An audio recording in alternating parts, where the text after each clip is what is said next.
Welcome to another exciting and interesting episode of Darkhammer, a Worlds of Warhammer podcast from Dark Days Radio. I am Chris, one of the regular hosts of Dark Days, and I am joined tonight by Crystal. Hello, Crystal. Hello. And of course, Crystal is a regular host on Dark Days Radio, and we are joined by Fiona. Hello, Fiona. Hello, Fiona. That's my one joke that I'm going to do on this way. Hi, everyone. Yeah, so obviously Fiona is from the What Am I Rolling podcast, the DM's book club, yes, That's it. podcast, and obviously has played in numerous one-shots with us, including Warhammer Fantasy and also Wrath and Glory. Yeah, you've played in Wrath and Glory. I played Soulbound recently. You've played some Soulbound now. Oh, you've done the works though. I know, Brilliant. I've done it. I've got my badges. I'm ready. Okay. Now we planned the topic for this episode way before recent news events as well. So the topic for this episode is diversity in Warhammer. So we're going to be looking at what it is like getting into the worlds of Warhammer and the RPGs mainly, but also just the grander kind of media that there is, from Fiona's perspective, as in being new to the RPGs, from Crystal's perspective, again from the RPG perspective there, and then impressions of, I guess, your historical impressions of the communities, the games, the miniatures, and walking into a shop full of stereotypical gamers, and my impression of how things maybe have evolved over the last 20, 30 years, having played the games long enough and also worked in a shop for at least 3 years and now writing for the games. Before we get into that, I don't think there's much of a game update to say other than, as you said, Fiona, you've played in recently a one-shot of Soulbound. Soulbound, yeah. That's cool. We'll mostly talk more about that in context. And I don't think I've done much other wargaming other than well, it's part of the gaming news. So I think we'll just get into that bit now.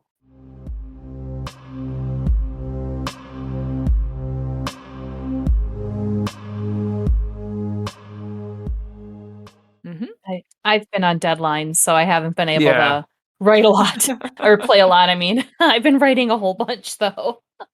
So yeah, gaming news from GW. So Warcry Red Harvest came out, which is this new boxed game introduction to Warcry, which is an Age of Sigmar setting, skirmish game, very fast paced.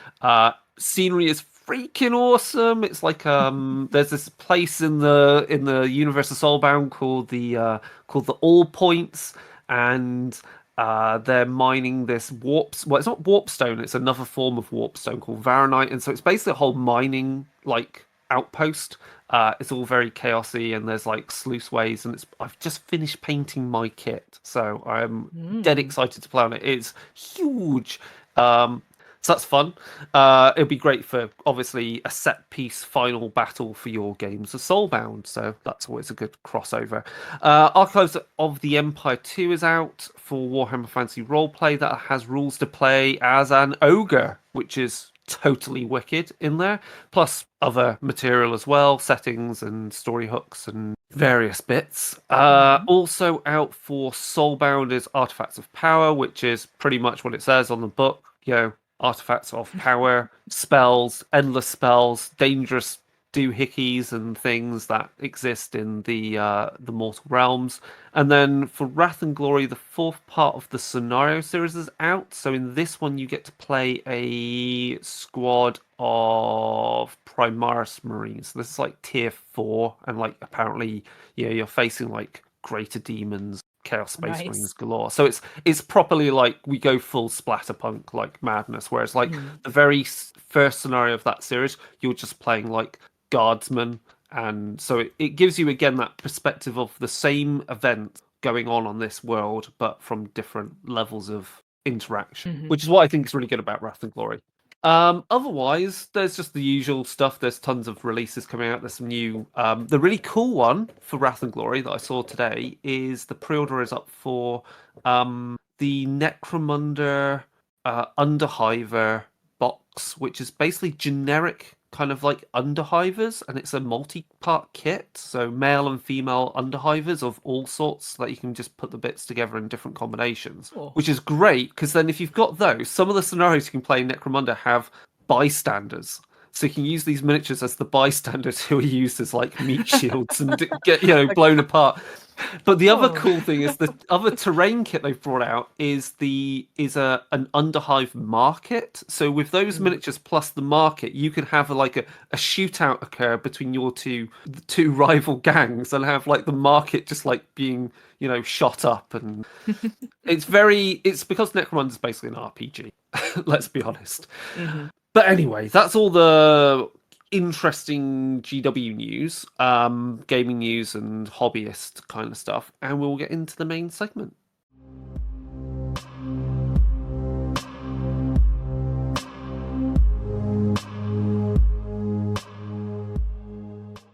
So, diversity in Warhammer. Where do we begin with this? Right, okay, I think we should start from the statement that GW put out actually recently, like literally two days ago of recording, maybe 3 days of recording. I think it was 2 days. Yeah, November. Yeah. So this is in response to a tournament that was being run in Spain, where a player turned up on the first day nondescript clothing, on the second day wearing clothing which had Nazi iconography. Or fascist iconography, and they were going by a moniker in the tournament of Austrian Painter, because every player has a moniker, and of course, you put that along with the other stuff. There's some very good videos out there that address this as well, and in response to what happened, GW has really put out, since their statement a year ago, which was in support of Black Lives Matter, and that the issues surrounding that, they've now put out an even stronger, I think, a stronger statement about how there is a difference between the material they create and the setting that is presented, which is a far future dystopian setting where no one's the good guys, and how that is not that should not be seen as a lesson, as a guidance, to people having unsavory attitudes which involve hate speech and obviously fascist ideologies, etc. And I think it's the first time where I think GW's ever said something so strongly, and I feel this might be the start of something they will be saying in general. I think this will have to be reiterated again and again in the coming months, years, for that to be reflected in both how they present their material, maybe, but also talk about it in general in media, and obviously how it's reflected in how tournaments and shops and etc. run as spaces where there is freedom of speech, but freedom of speech comes at a cost, which is you can't also be a platform for people that, given half a chance, would remove the freedoms of everyone else, which is is the classic paradox. So that kind of gives us a good framing point initially for about diversity. But I guess for you then, Crystal and Fiona, what would you say was your impression of Games Workshop and the settings before getting into playing either the RPGs or anything related? Like, how have you felt about the hobby and the people that play it historically? Because obviously you're gamers for a number of years, and so have obviously had a passing interaction with it. So, Fiona, do you want to go first, or should I? You go first, and then I can follow up, because I guess I come from a different angle to this. So go for it. Okay. So I have a couple of friends who had played Warhammer previously, and they were kind of my introduction to it. But they had asked me, because I like to do arts and stuff like that, and they asked me to paint their minis. Oh wow! And so my exposure to Warhammer was painting my friends' miniatures, and I really enjoyed it. And so I had gone to look into there was a Games Workshop that's really close to us that I went in to go look at, and I walked in and all I got were these weird stares from people, and nobody talked to me. Nobody even acknowledged that I was there verbally, other than just stare at me. So it was very uncomfortable. And they didn't happen to assume if they did speak to you, like you didn't have shop staff members also assume that you were obviously the girlfriend shopping for the boyfriend, because nobody in the shop even talked to me. Like, Oh, I didn't wow, even know that's a who the sackable shop offense. people were. Yeah, I didn't even know who the shop people were, to be honest. Oh no. And so I like left in a hurry because that was at the age where I want to say either late high school or early college. So I was definitely not comfortable with being in a place like that on my own.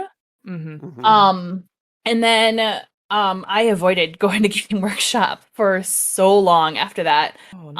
And avoided Warhammer in general, because not only between that, but every time I witnessed stuff at conventions, because I was going to Gen Con at that point. So going to Gen Con and seeing some of the Warhammer games that were going on, or even other minis, like people were getting into arguments there. It was not a pleasant experience to watch. It was very uncomfortable.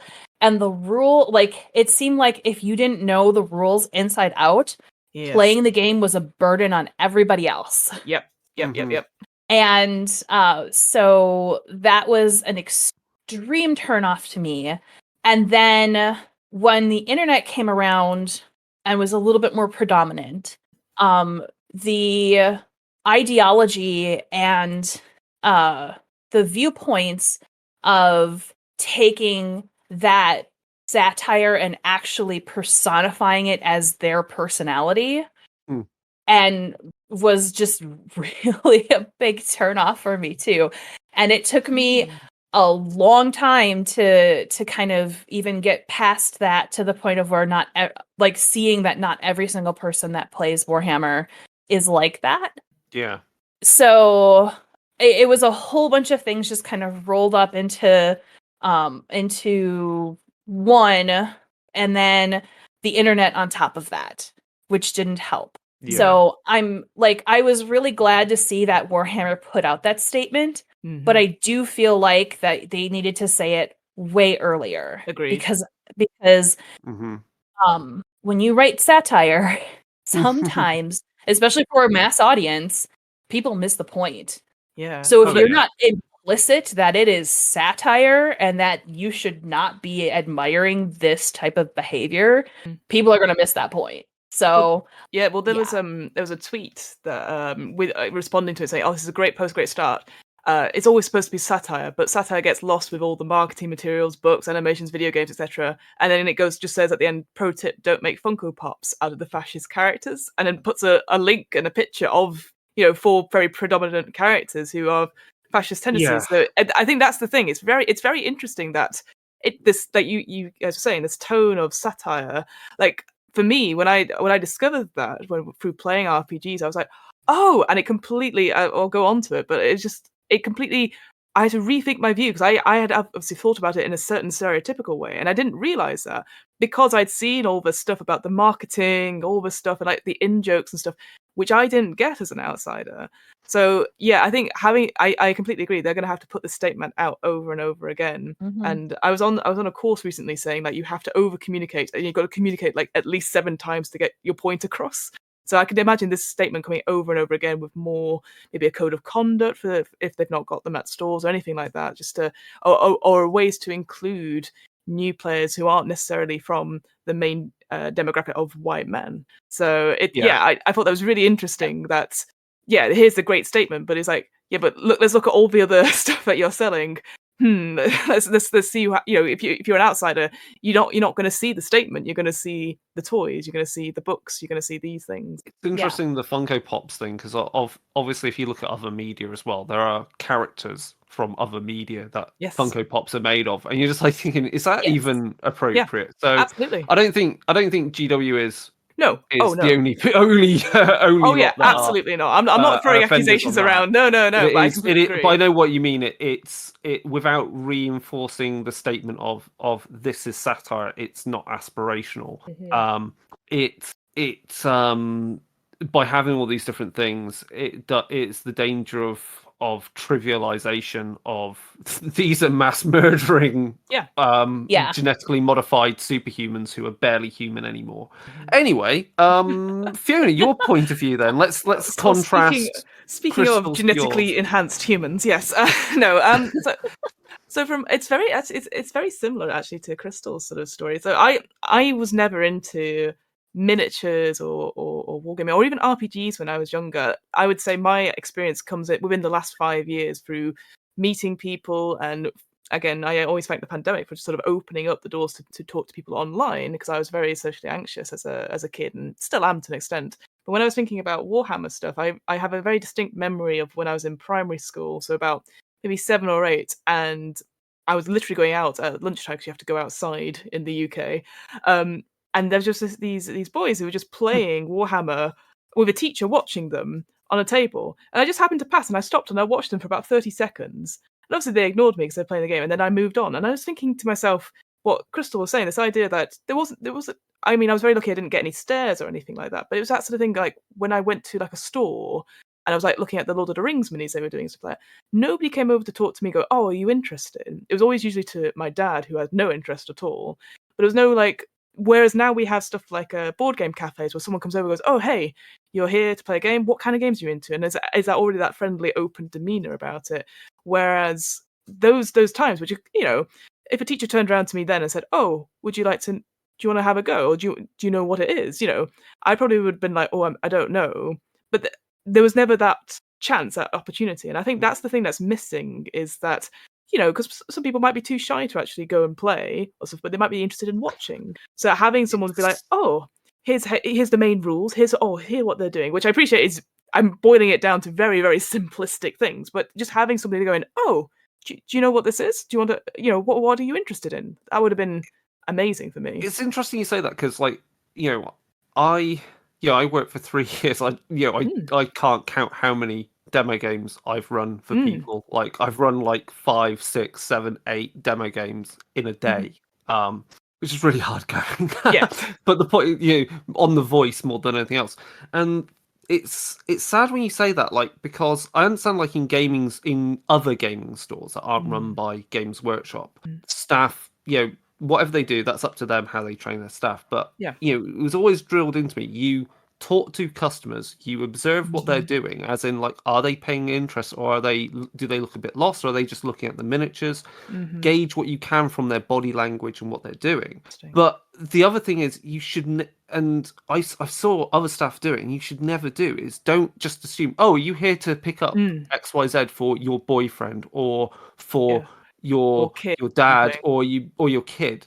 And like, hearing that, and given your experiences are mostly quite recent after I finished working in Games Workshop, if you had those experiences in a Warhammer Games Workshop store, that's kind of that annoys me, because that was definitely not my training. No, absolutely. And but I would also say, on the other side of it as well, that from my outsider's perspective, and this goes for all war games and RPGs to a certain extent, that when I first started out, it just always seemed like, oh, it's the stereotypical, it's a lot of nerds with a lot of dice and maths and rulers. There's always, whenever you put in to YouTube wargaming, you always see usually 2 men in glasses looking over a table, and one of them has a ruler out. And instantly I'm like, oh, don't, equipment, no. But it's just what you were saying, Crystal, that idea of, like, you're going to get something wrong. Because obviously it seems to me that obviously in wargaming that you have to be precise, just from the viewing of it. And I'm just like, oh god, but what if I get it wrong? Obviously now I realise, like, when through basically playing one shots and going, okay, just for those audience people at home, what's the main rule again? Just so we all know. But obviously, you know, I've got to that point now where I go, if I don't know, I'm just going to bloody ask, because otherwise I'm just going to be not doing anything useful in this thing and just be a passerby and a bystander, which you can't really do in wargaming. So I've only got the confidence to start asking questions now, or check, you know, if I do this, will this happen? And if I'm wrong, I know I'm confident in the groups I play with. Again, very lucky to have met folks like yourselves and people who are like, hey, do you want to play in this game? I'm like, absolutely. I don't know anything about it. Please tell me everything. Because I enjoy that. I enjoy being told why this game is really important. Like when we did Warhammer Fantasy Roleplay, I was very nervous because I was just like, I don't know any of these things. And then I was like, oh, it's really simple. It doesn't matter. Like, I feel like it was fun. And if we need to check something, obviously you could just ask you, like, well, okay, so what do I need to roll? Oh, so I do this. Perfect. And I think that's such a key skill, is that communication. It'd be like, okay, the main thing is this that you need to remember. And you don't need this extra lore and stuff. It's there if you need it, though. So, I think also, too, now that the gaming industry has collectively come and has been supporting the, if it works better at your table, do it, or if it works better for the story, do it. Absolutely. And the whole, you have to stick to the game system that is written as is, and if you don't, you're doing it wrong. I think that mentality is starting to go away. There are still people that cling to it, and I think that will be something that they cling to till their dying breath. But I think they think that people that are coming into the industry or are willing to adapt are taking that whole mentality of, you have to be strict with the rules and going and doing what's best for their table in that moment. And that helps to bridge that barrier of entry. Yes. Definitely. Yeah. And the funny thing is, when you say that, is that actually is baked in, technically in some respects, is baked into Games Workshop war games since day one, actually. So when I say that, yeah, the thing is, if you look at, say, first edition Space Marine, which is the 6mm miniatures, it has on it, and also first edition 40k, which was called Rogue Trader, has this, and it says 3D roleplay, because first edition Rogue Trader assumes there are two players and a GM, someone to adjudicate, someone who sets up the scenario, someone who helps resolve the rules so that it's fair for everyone. And the 52mm game that they brought out called Inquisitor, which is the kind of where the 40k RPGs then spilled out from and got developed from, also had a GM. And obviously, if you're playing Necromunda and you're doing a big campaign, it's expected that, you might have 10 or, maybe a good dozen of people playing, but there's an arbitrator, someone that is the GM of the campaign. So that's all baked in since, the very early days. That idea of playing with a GM is expected. The idea that actually you may deviate from the rules quite a lot is expected, because the early days of wargaming was not about tournaments. There were no tournaments and any of that nonsense. I personally hate tournament play. I understand the joy of it, but when you see people getting like, oh wow, this is my perfect list for it, it's like, but you're rolling dice. Anything could happen. Random. Like trying to mitigate randomness. I get it, but your perfect tactics are going to always go to pot off bad dice, and you just have to live with it and go, that's just what happens. And if you look in modern in current Games Workshop rulebooks, there are 3 prescribed ways of play. I say prescribed ideas of play. There is open play, where the points don't matter. To take a certain phrase from a well-known TV show, the points don't matter, and you just use what you want, what's fun at the table, and you play out a scenario, you make up the scenario, whatever. Or you play something which is like, the points kind of matter, and you play a more narrative campaign, and you try and have some story in there. Or you do play tournament style. So that, again, there is a spectrum of how you want to experience those games. How you play at home is obviously going to be different to a pickup game in a store versus a tournament. Again, that's all to balance out fair play. And then there are different games these days that enable to make it a bit easier to get into. Like, oh, okay, so you're not too hot on measuring stuff. You're not into that. Well, you can play this game that uses hexes called Underworld. So there's hexes, but you can enjoy the war. So there's different levels of experience that you can get out of it. And so when you say like, oh, it's these people with these guys nerdy about the rolling exactly this rule and the tape measures, I'm just like, oh god, like that's a worst. But that's, again, that's how I feel like that's what a lot of RPGs and wargaming was for Yeah, quite yeah. a number of people until I'd say in the last 10 years, where obviously coming from my side of it, obviously like D&D kind of broke that a little bit. And now I'm hoping in the future that all sort of RPGs and wargaming sort of breaks away. It's like you don't have this image of the nerd isn't what we think it is. You know, it's not it's not as clear cut. It's not the stereotypical stuff. It could be anybody. It could be any person of color. It could be any gender. It's So that's how I see it. I think the other thing I was going to say before was that I was in I was I never liked the sort of the way war was depicted in general. I was never into Yeah. like war films or anything like that. I grew up on stuff like Blackadder and Dad's Army and MASH and stuff. And then when it came to Age of Sigmar and we played it, and I was like, oh, this is this kind of comedy. And again, it's what you were saying before, Crystal. Not everyone plays it this way, but I was like, oh, this is my style. I like this. It's great. Yeah, I think I mean that's important, like about and this goes back to like the whole that what we started with, the message of the Imperium is driven by hate. It's a satire in 40k, or the same in the other settings, is that I think if you know, you can play these games, play the RPGs as well, ultra serious, like this is a serious world where serious things happen. But so if you do that, but so long as you know that and allow the dark comedy to come out and understand the ridiculous kind of world that it is, then that's where the humor comes from. And it's the same way, like, you know, and even I read a tweet like the creators of Judge Dredd had to explain to some fans of Judge Dredd that no, Judge Dredd is like a warning. And again, like Judge Dredd, 40k is born out of a time period of, you know, right-wing politics dominating the UK, and, you know, Thatcher and so forth. There's a reason why certain orc names, like let's just, like, there's a classic orc character called Gazgul Thraka. His full name is Mag Ugruk Gazgul Thraka. So that's meant to be a play on Margaret Thatcher. Yeah. Amazing. I love that. Yeah. So it's born out of it, and you only have to look at the classic artwork in 40k.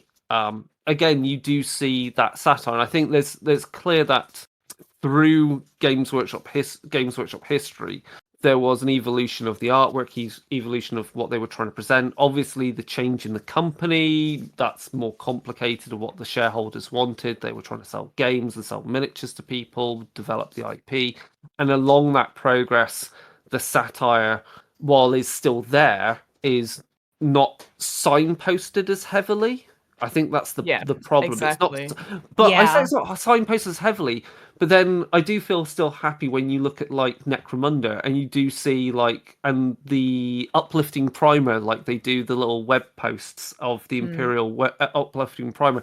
Some of that's coming back in because you look at it and go, oh, here's this advert for corpse starch, and it's just completely nonsense, and it's horrific, but it's complete nonsense and hilarious in how ridiculous it is.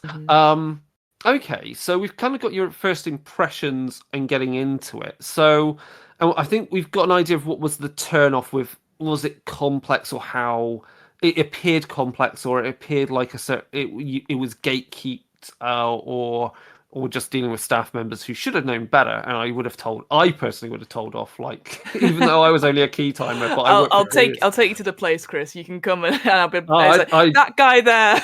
Yeah, just set you on him. But you know, it's seriously in the train documents that we were literally told not to do that type of stuff. So it's really bad that ever happened to you guys. So to you two, that's awful. It just makes me feel so sad. So what was cool? What looked cool? Because obviously there's a lot of, you know, monsters and space marines and demons and stuff, and a lot of body horror as well to a certain extent. That's they're able to. But what looked cool? What made you go like, I still kind of want to get my teeth into this? The minis. Like I love minis, and I loved painting my friends' minis. And when people started posting their armies of like the Hello Kitty army, I was like, hell yeah, I love that stuff. So bloody cool. Yeah. Yes. and taking it and making it their own. And yeah, like even me, like I was looking through and I was finding like the mushroom stuff for Warhammer, and I was like, I love mushrooms. Why didn't I know about this stuff? You know, like I would buy an entire army, never probably, well, I might play it now, but you know, like at the time, never play it, but have a whole army of mushrooms just around my apartment because I love it. More than applicable with Gobos and Age of Sigmar. They're all about their mushrooms. Yes. And Fiona, what to you was like, that's cool, or you know, what really grabbed your attention and made you like get ideas? I think for me it was all about like when we were doing the role playing games, because the worlds were so different to what I expected. I guess because I'd not my sort of sci-fi knowledge in general was sort of, you know, Star Trek or that sort of thing, where it's like an idealistic version of how things are. But this was like, oh, you can have, you know, an ongoing war which is sort of grimdark, but it's pointless, or going to that sort of medieval style. And it was just a vast range of, here's something you can do it all with this sort of conflict in the background. And that's what I always find really interesting in role playing games, is that, you know, we sometimes use them to get away from conflict. We get you know, to experience like you're off on an adventure and all that sort of thing. But actually, how do players and how do you cope when there is something much bigger than yourselves going on?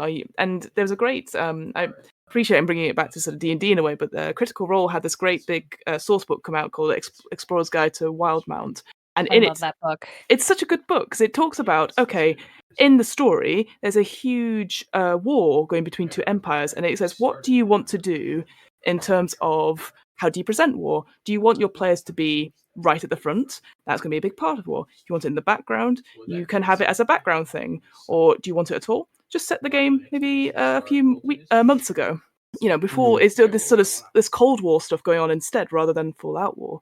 And then it said something really interesting. It was like, okay, so if they do want full war and they want to be a part of it, they need to realize that means they're going to, if they're in the army, then a lot of it is, you know, regimented, that you have to follow certain you know, protocols and stuff, which role playing doesn't necessarily allow. You know, they want to do their own stuff. So there was always sort of cool ideas going on, and I was like, oh, actually, that's really cool for storytelling, because, you know, what about those people who don't not necessarily know any better, but like just don't know what to do, that they're doing this for other purposes. It's not necessarily for the great empire, it's just for them to get food back home, or to survive, you know, because their life back home might not be very good. And it's just, for me, that was just like, oh, here's some different setting and different ways to explore that. And I just, that's the thing that got me, was like, oh, you can play, you know, Space Marines, or you can play peasants, or as I've recently discovered through Soulbound, Champions of Death, you could play monsters, and that was super fun. You know, so it's just always different ways of doing it, which is sort of contained in this sort of huge, massive lore verse. And I was just like, actually, this is really cool. As a result, I hadn't really. I feel very narrow-minded in my sort of fantasy and sci-fi is sort of separate. And then I was like, actually, there's all these other things you could put in there. So that's what it was for me. Just I can make different stories, you know, and still, I don't know, connect it in some way. Cool. Yeah, that's cool. Yeah, Warhammer, you know, I mean, Warhammer 40k was originally designed to be the Warhammer fantasy universe in the far future, and then they kind of disconnected it more and more in the early days, and then definitely have disconnected it. But obviously there's that overlap of absolutely. themes. But yeah, I mean Warhammer Fantasy is an interesting one, and it's difficult in some respects with the setting, because it is a pastiche of the real world. Because the Warhammer world map is the real world map with extrapolations and other things, and so it makes it kind of problematic previously with how they've done some groups. Absolutely. And also when it comes to like gender representation, 40k is a weirder one, because you've got Space Marines, they're all, you know, they're apparently all male. They're barely male in my books anyway, because they're not even really human.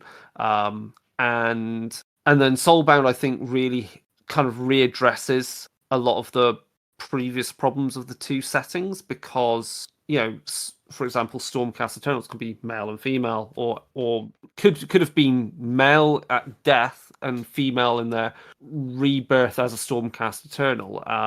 And in death, does gender even matter when you're a ghost? I don't know. If you're playing one of Yeah, I was gonna say, but that's a good point as well. Again, that's something I made down in my notes was that I actually never considered females on the front line. In a sense, just because in the UK, women were only allowed to be on the front line very recently, like in our Yeah. modern armies and stuff. So it was just never something I considered, like seeing myself as a man. So again, that's maybe another turn off in a way. It was like, oh, it's not for me because I can't do that, which is so stupid because because obviously there's of course there are women fighters and resistance fighters and there are people that do that there, but I guess it's like, oh, it doesn't affect me in my real life. Why would I want to play a fantasy version of it? Which is so narrow-minded of myself, and only recently has that sort of changed, and I'm actually going, oh, of course I can try these games. What's stopping me? No, like it's the same thing as like painting minis. Anyone could do that. You don't have to be a certain gender to do that. Doing war games, you don't have to be a certain gender. And that's me unlearning, I think, through I think maybe society, maybe just again that sort of thing where seeing other people play it and going, oh, that's not for me because I don't see myself there, or anything like that. I don't know. It was very interesting thinking about this sort of talk and like going, actually, who held me back? Really, it was kind of myself, I think, and not realizing that there's so many options there. So maybe it's just getting that push into the right direction and going, yeah, actually, I could be a female space marine and fight on the front line. So for both of you, is there anything within the settings in any of the games settings, anything that you think is a real turn off currently? You just go, oh, I wish that could just be that could be better. So from a game design perspective, now that I've played through all three of them and some level, I'm always one of those people that I'm like, I'm just going to break the rules if it doesn't work for me. Sure. Because like Space Marines, they're, essentially genderless, but they're male. So, but why? Like, yes, there's like a story behind it, but why do they have to be genderless male? Why can't it be female? Or why can't, they have some sort of gender identity that is other, that may not be male, female, or non-binary. It could just be something else. Like, why are you putting walls up when you could have so much more? And so like if it like I don't think of it as, oh well, this is now a turnoff to me at this point in my life because I have played around with rules, I've rewritten rules, I rewrite, I write magic to break rules.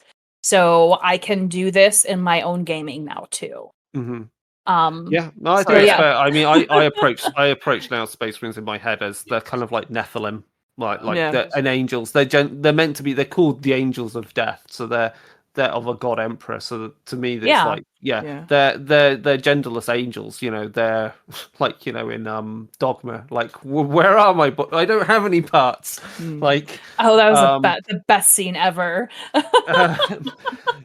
But yeah, I agree. Like, I think I don't see any reason for why they should even identify with gendered names. Agreed. I guess that's why angelic names work for them as well quite well anyway. Then in some respects, because angelic names feel genderless sometimes. Yeah. Okay, that's cool. I mean, Fiona, for me, I was gonna say, sorry. For me, and this is definitely a more me as a GM looking into stuff. I would love to have some intro lore videos or how-to videos which are not over 20 minutes long and just stuffed full of content where it's just somebody reading off their screen. I know that there are loads of other, like I know Warhammer have got a great series about how to play Age of Sigmar, which has got Becca Scott fronting it and stuff like that. Yeah, and she's great with those. She's great. Well, she's a great how-to player anyway. But it's just like for me, it's I like having very short 5-minute introduction videos, which is the main mechanic essentially. So that's why I like. I'd also done professionally, but it doesn't have to be professional. You don't have to have a huge studio or anything like that. It could literally be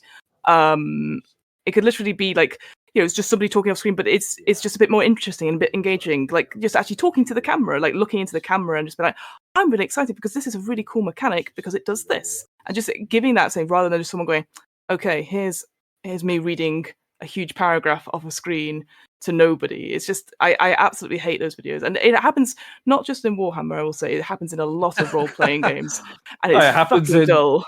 it happens in science and technology. Exactly. Yeah, Yeah. you're preaching to the choir here. Yeah, absolutely. Yeah.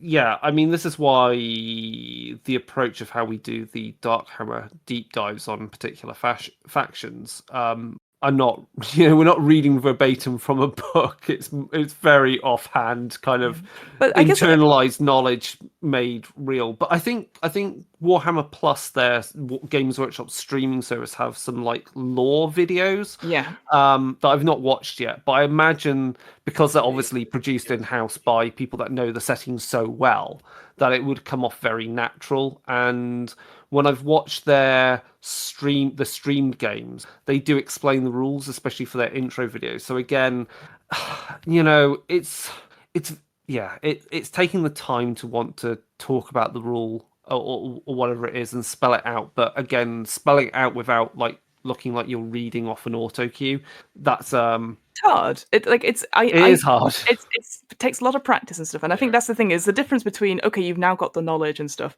now how do you communicate it in a way that will get people in? And I guess the problem is that you get people who are are like themselves, who are happy to read it off in obviously, but obviously if you're getting people who are, and I do say this as a content developer, people who are just scrolling through videos and they say, oh, here's a 10-minute video on how to play Warhammer 40k, and then you look at it and it's just somebody reading off screen.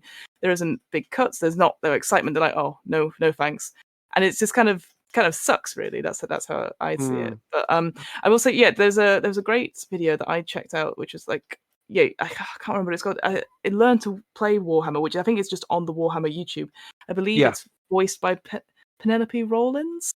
And again, it's just a very short 5 minutes, and it's all CGI or sort of done in a way, which again, I know not many people can do, but it was just like, this is really interesting. And the person is like, obviously a professional voice actor, but it just contains everything you needed into an intro. So yeah, stuff like that I love. Yeah, I will also say, I will point, I when I've watched Becca Scott do the how to play videos for GW's products versus other people's products, I don't know who scripts stuff at Games Workshop, but whoever's scripting it for Becca Scott from GW versus other scripts that she gets for other how to play things and promotional stuff, she comes off very different. And I think it might be because the people writing it are a UK people, obviously scripting it from Games Workshop, and so I think they it just feels weirdly comes off more natural. Like it's a bit weird because I was like, oh, I don't really like this playthrough, and then it was like I watched her do like the how to play, I don't know, what was it, Necromunda even. I was like, hold on a minute, this is really good. So it's amazing what even a script difference will make. Yeah, I highly recommend checking out Becca Scott. I think she's on Geek and Sundry as well, where she just does here's how to play this board game, and she's just, again, it's just a great personability to her as well. Yeah. Okay. So I'm looking at the clock and I want to fit in a few more things before we finish up. What things do you feel then do you feel like Games Workshop has done well or could do better for diversity and representation? I know that's a huge question.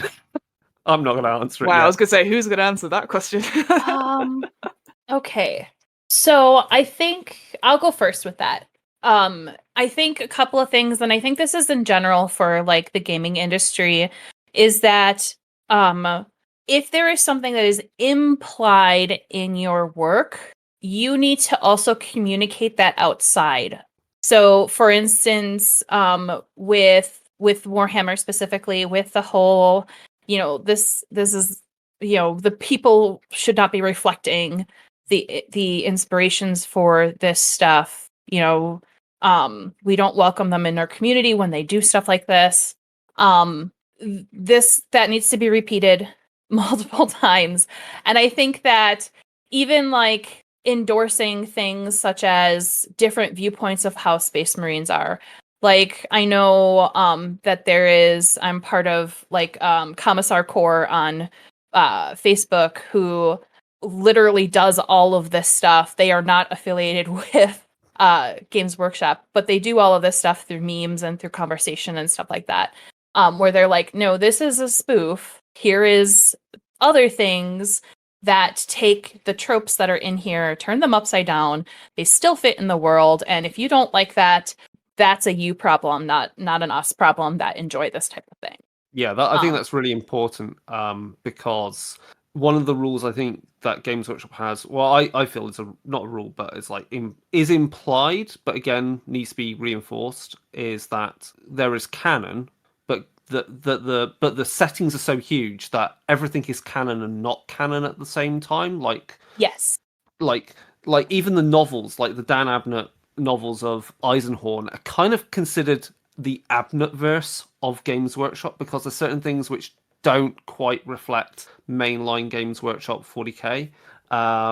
Same with the RPGs. Same with, Marines in the war game are not as powerful as they really should be. A single Marine should be murdering like 100, 200 people quite happily on their own, rather than just getting killed by 10 guardsmen on the tabletop.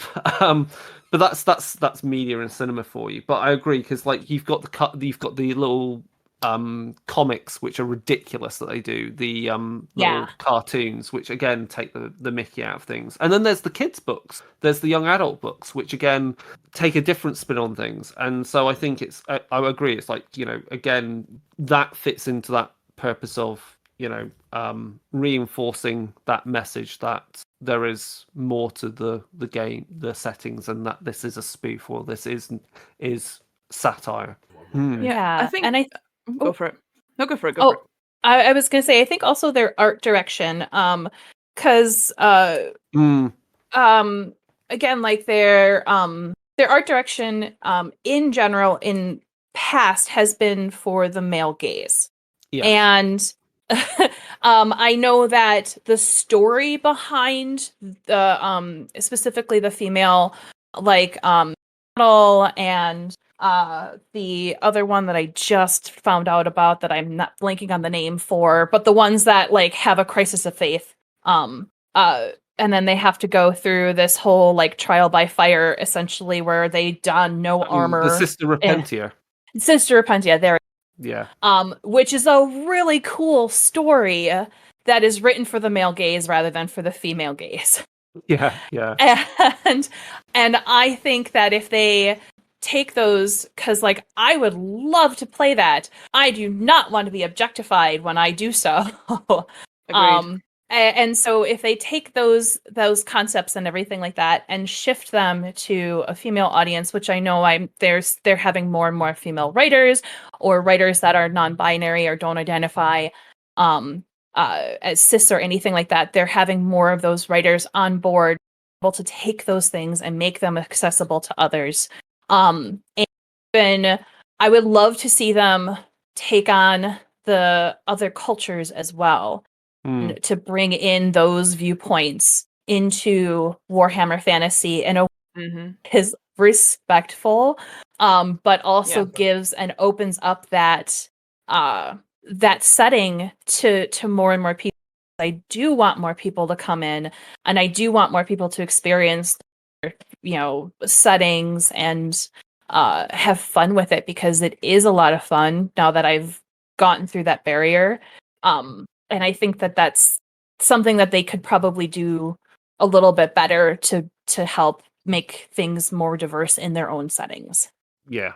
I mean, that was something we picked up in the last episode of Darkhammer with Rob, was about the Bretonia as a setting, because Bretonia is like chivalry and knights and pseudo-Arthurian, and has, compared to the Empire, a much more distinct male-female roles in it. And we looked at like, that's at the table, do what the heck you want, like in the RPG. If you want to play women who are knights, just do it. Like, don't. It's a fucking elf game, right? Do what you want. But also, it is also an interesting. It is also if you're playing characters from the Empire going into that setting, into that land, then actually maybe retaining it is useful for people that are playing female or other presenting characters from the Empire who go, this country is backwards. So I think sometimes it's there's opportunities there, but I understand what you mean. Like, we need less male gaze in games.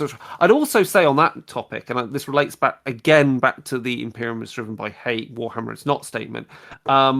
But I think this is a symptomatic of of maybe particular art styles these days as well. Absolutely, yeah. Yep. Is I'm sick of seeing clean male presenting clean space marines. They should look so Haggard.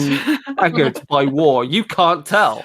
And this is the difference between art style now versus like you look at the classic pen and ink style artwork. You look at the classic John Blanche artwork. I understand some of the classic John Blanche artwork, especially for Inquisitor, with like the Death Cult assassins, is very male gazy.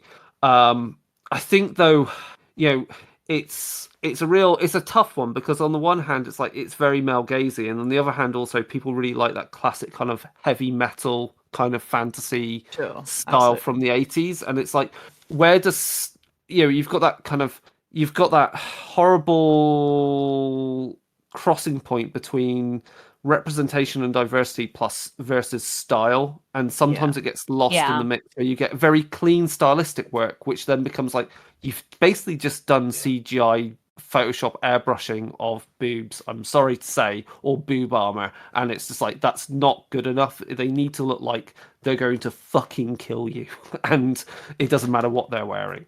Exactly. Yep.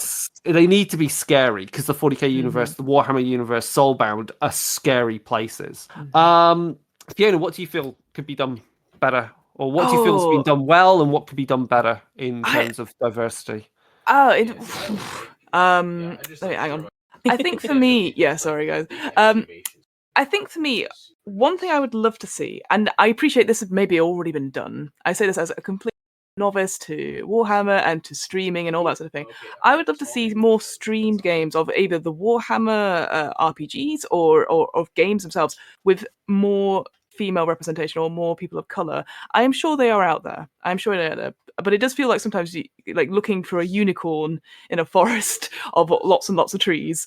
I know they're out there, and I want to see more than just one female presenting person on a one shot, and that's why I asked my friends recently after coming onto this podcast. I was like, is there any recommendations and stuff that they would offer to me? And they've very kindly put together some interesting people, like for example Annie Norman, who runs a miniatures company at Bad Squiddo Games, who does realistic depictions of female miniatures. And it's stuff like that, which I would not have known about. But like searching for this sort of thing, maybe it's just my algorithm's not very good or anything like that. So I know of Bad Squiddo. They're cool. Really cool. Yeah. Well, that's it. And that's the thing. It's one of those things where I just wish there was more signposting, or maybe more like, hey, we're having, I don't know, female only tournaments or underrepresented minority tournaments, which again, and this is just me saying this out loud, I'm sure there are ways, and there's definitely better ways of phrasing that 100%, but I just feel like there isn't anything like that. And so again, you get that, for me, that stereotypical, it's two men in glasses with a ruler, right? So I would love to see more like two women playing against each other in Warhammer, or a female GM running Soulbound, all that sort of thing. I am sure they're out there. I just can't find it at all. I can say one of the best Games Workshop stream games they did, and I don't know whether it's available on their YouTube at all. I hope it is. Their playthrough. So they had some staff members who worked not in the studio. So we're talking staff members who are basically like accounts and managing the website. People who aren't creatives playing Blackstone Fortress, and it was two guys and two gals who were playing that, and they were just like, this sounds great, and they just wanted to stream that. And so the Warhammer TV guys, the guys who do all the stream stuff, media bit, just stream them playing that, because it was just like, you're a fun group, we'll just want to see you play.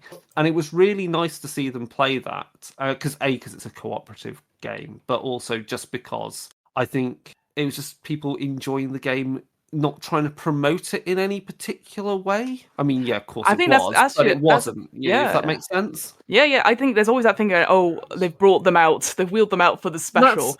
That's my fear as a streamer, as a content creator, and I think I'm sure, Crystal, you have the same kind of feeling sometimes. It's like you go, I want to play with these people because they're fun to play with, not that I've picked you out because you are filling a tick box like Yeah. it's question Yep. time.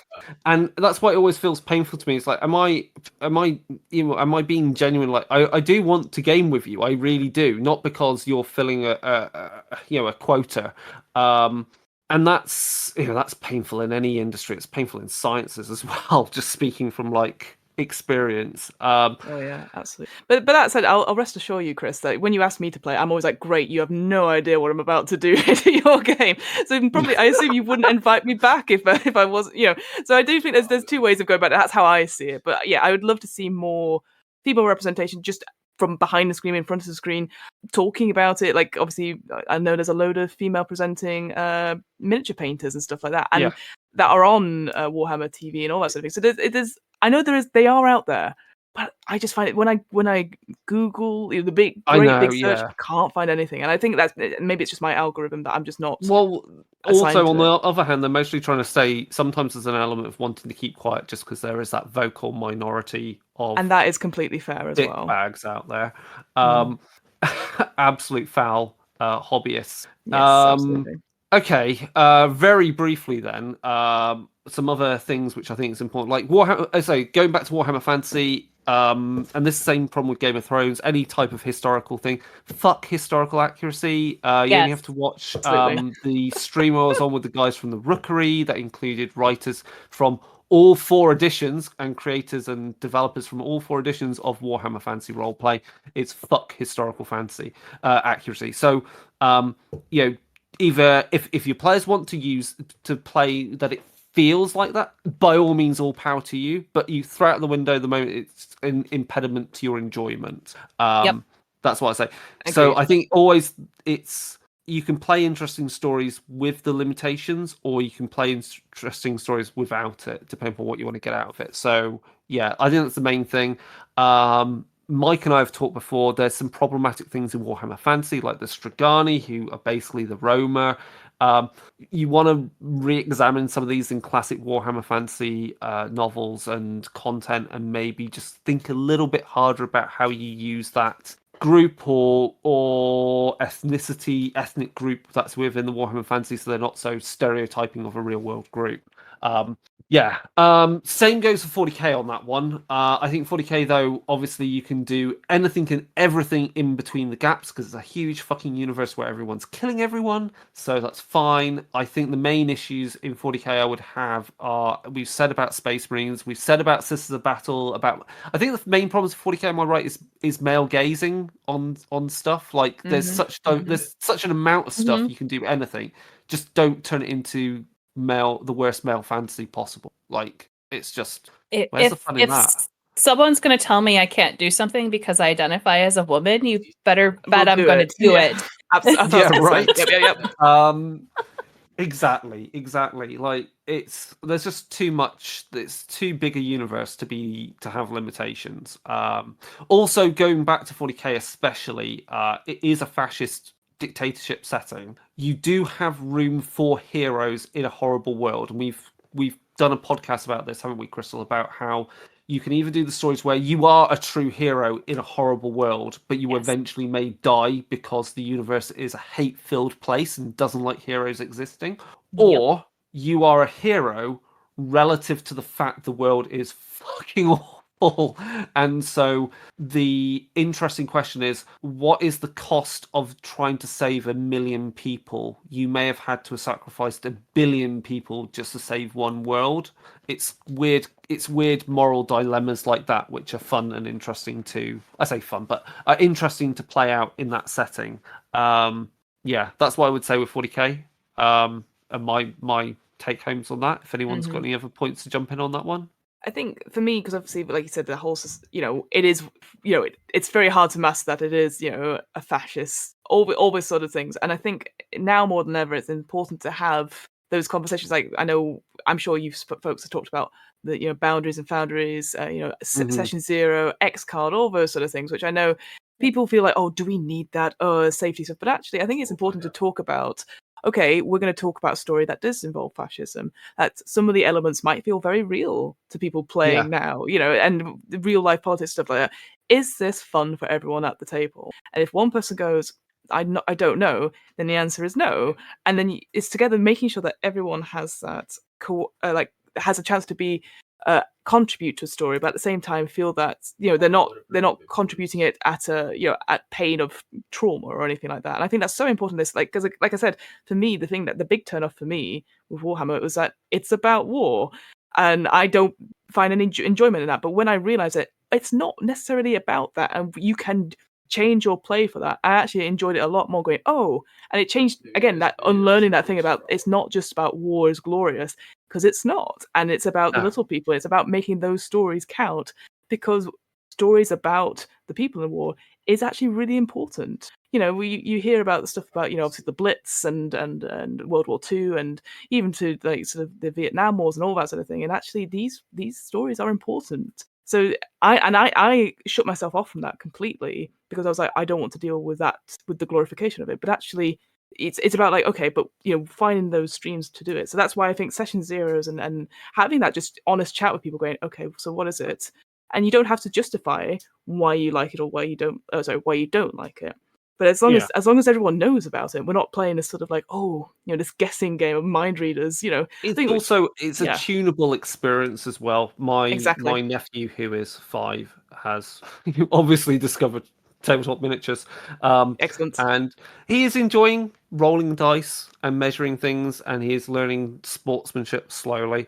And painting miniatures. Chris, does he keep beating you? That's what's happening. No. His dad is obviously enjoying painting miniatures as a break from his day job and stuff. There's a calmness to it, but also my nephew is learning sportsmanship slowly and learning that it's okay to lose. But the thing is, it's perfectly okay for him that nephew to enjoy Space Marines as heroes, because Space Marines do defend worlds from Gribblies like Tyranids, and saving children and saving citizens, and that's actually a perfectly fine experience. So that dial can be tuned more and more to the realities as he grows up. So I'm perfectly happy that my nephew's view of it is very much more kind of black and white. But that's so wonderful as well. I hadn't even considered that kind of wargaming could be accessible to younger audience, which obviously in my end are teenagers, but actually even younger than that. If you Games Workshop do packages that a whole program for scouts and Girl Guides things, things like that, and I think even Duke of Edinburgh actually. I didn't even know that. See, and that's the thing. Again, I just assumed it wasn't for those people, and yet there's creative writing, art skills, and maths. And I've also on Sundays taken the time out to go through rules with kids that have learning difficulties and hindrances that they have there, and just go through to make their lives easier. Because obviously, in the absolute madness of on a Sunday of a half dozen kids learning how to play 40k, there's one kid that in that environment has really struggled. So it's like, it's okay, let's have a bit of quiet and go through what we did. But that's just me teaching in general. Yeah. But it's that showing that it is accessible to anyone. It doesn't. It is accessible to anyone. But it's that signposting it to everyone. And like I said, I feel like such a novice in a way, because I just assumed one thing for years and years and years, and then only this year through playing it, I'm like, oh my goodness, there's so much here. I'm an idiot. Why have I not done it sooner? Why have I not looked at this sooner? So that's how I feel coming away from it. It's just like, there is so much for it. How can I use this for my own benefit? In my games, if you see what I mean. I also think that my confidence in like being able to talk about Warhammer and stuff has grown, but that's because like I had a great like safety net of people to kind of ask questions to. Agreed. Yes. And because we're really self-deprecating about our nerd games. did not, they like, you guys did not at all like see me as a burden and answered all of my questions. I was like, no, you can totally do this, or like, you're the best commissar in the universe. I loved her. So we'll be back to play that at some point. I hope soon. so. I actually want to still want to run my Wrath and Glory Upside Down Tropes game. Interesting. I think that'd be fun. And then I'm going to finish off. Like, I feel soulbound in the whole, new Warhammer. I think it's the most accessible of all of them because I it's think such so, yeah. epic, insane. It's Gilgamesh, it's Greek myth, it's Norse myth style fantasy, but with the Warhammer kind of veneer.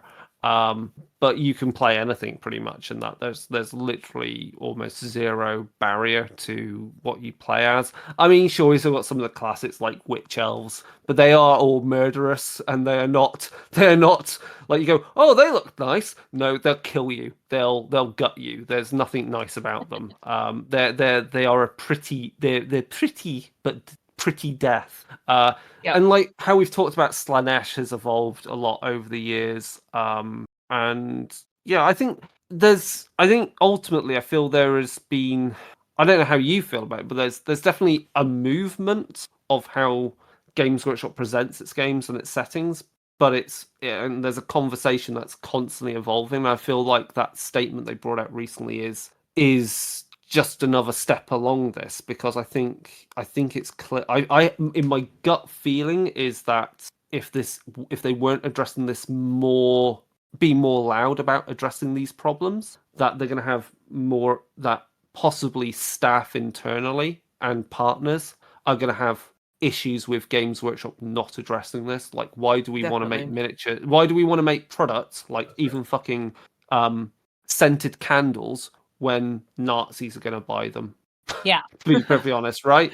Yeah, you need to be proactive rather than reactive. And I think, like you said, this statement's come about because of this incident in Spain. And like you said, it should be something that would come about a lot sooner. What I'm hoping from this point is that people do feel empowered to say, hey, that's not okay, and make a big point about it. But I know that obviously the comments underneath is that whole thing, don't read the comments, right? Because they're like, oh no, don't read the comments. I'm not going to.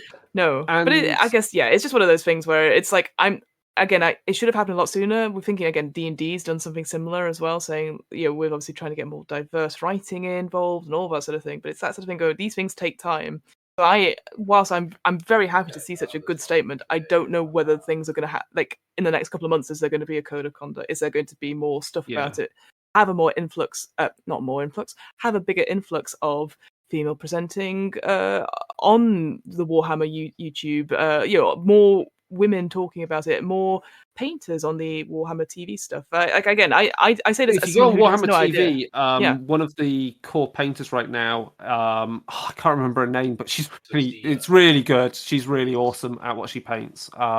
I feel really bad I can't remember her name off the top of my head right now, but that's just the there's one I know called Electric Eve on Instagram that used to be on Warhammer TV. And her stuff, she's been commissioned in like other big streams and stuff like that. That's Electric Eve. The other thing I was going to say is that I think part of the problem of where we are currently with hobbyist kind of like games and everything is, back when our hobby was rather niche, and I say niche as in it wasn't so mainstream with Critical Role and so forth. And even Games Workshop didn't have computer games, and didn't have adverts for weekly part works and shit like that. I think gamers were being very big tent, as in, we're a big tent, we let everyone in so everyone can play because we're desperate for people to play against. Yeah. We're not desperate anymore for people to play against, I don't feel. And so there is no need to go, oh, that's just an opinion, let's not have arguments here, we're just here to play games, because games aren't political. It's like, no, games are fucking political. And this is me. And this is me a stab at the fact, like, I've had written an article about the issues again about dog whistles and so forth, and the issues historically with World of Darkness. And the very first comment on that article that I wrote was by someone going, "What's wrong with being a National Socialist?" And I was like, Jesus Christ, like, whoa, okay. And one of the things, the problem with that was that, we shouldn't be arguing with that person, we're all here just to play games. And I was like, no, fuck that. Like, this is a person saying they're a Nazi outright loud. They're saying the silent things loud. Yep. And so we don't need to be that big tent anymore. We should never be that big tent. There's plenty of people to game against, because we have the internet to find people who are hopefully like-minded in the best possible way. Out of interest, and I appreciate this might not make the podcast. Does Warhammer have stuff like community managers and stuff? Because I know Paizo recently has had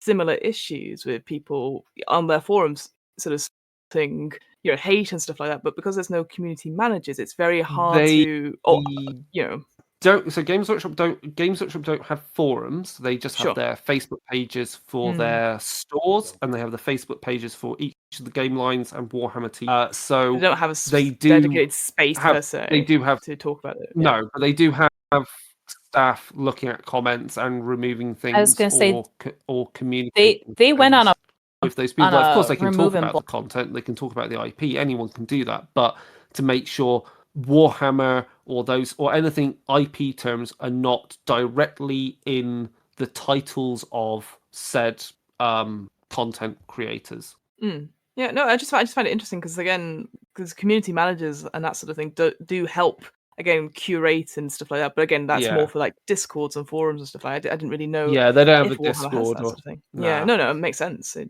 They do obviously have community management on their Twitch streams as well. So of course, that makes sense. People there that are moderating comments. Yeah. So they do that. I just think it's I think the take home is it's a long journey from being a game that was created by a bunch of hippie nerds back in the 80s who were trying to say strong things about the politics and the government and the world they were in back then to where we are now.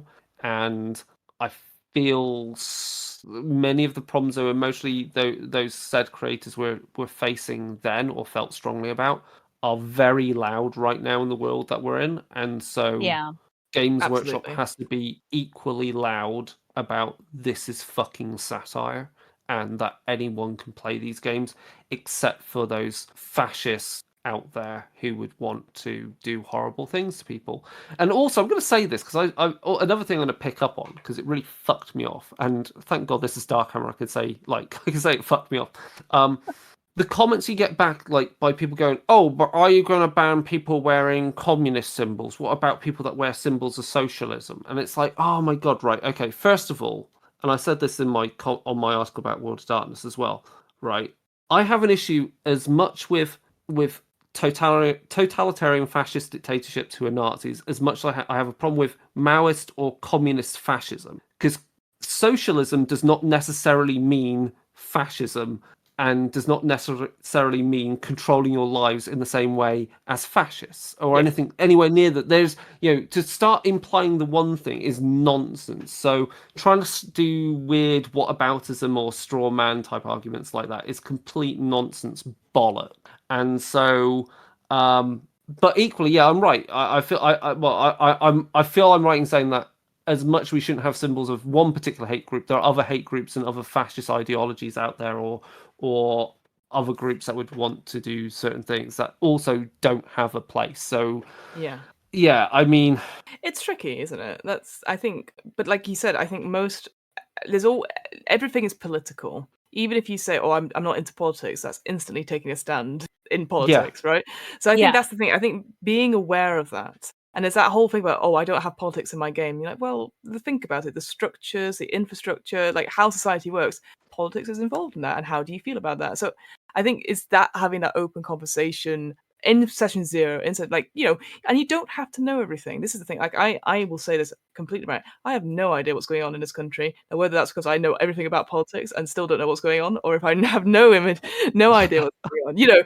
But I feel like it's an important part because it affects every aspect of my life, even if I don't think it does. I think it has an direct influence. So I think people need to be aware of that. And so I completely agree. It's like these ideologies, which is I think it's sort of you're getting to. It's like maybe they don't take a place in your game, but like they have an influence somewhere. Do they have but is it a positive influence? No. But I think you need to be very that whole signposting that this is satire. These things are real. We need to be able to distinguish between the sort of the stuff in the game and outside. And it's very hard to do if you're not even an expert. If you're inexperienced or you're not so sure. So I do think it's very tricky. I generally don't know what I would do in that situation other than say, fascism, anything that's sort of against eradicating human life or certain groups Yeah. of people. No, absolutely not. Right. Have we covered everything? I'm sure we're going to come back to this topic at some point. Definitely. We'll get you guys on again, get you two on again to talk about, maybe you could pick out a part of a Warhammer RPG. You go, I want to talk about this, or maybe I don't know enough about this, but I want to talk about it because I want to hear more Absolutely. about it and ask Yeah. questions, because that might be a great way of prompting topics and conversation. Right. With that, to wrap up then, if you disagree with anything we said or agree or whatever, you can contact us darkdaysradio@gmail.com. You can find us on Twitter @darkdaysradio. You can find us on Instagram @darkdaysradio. We're on Facebook as well.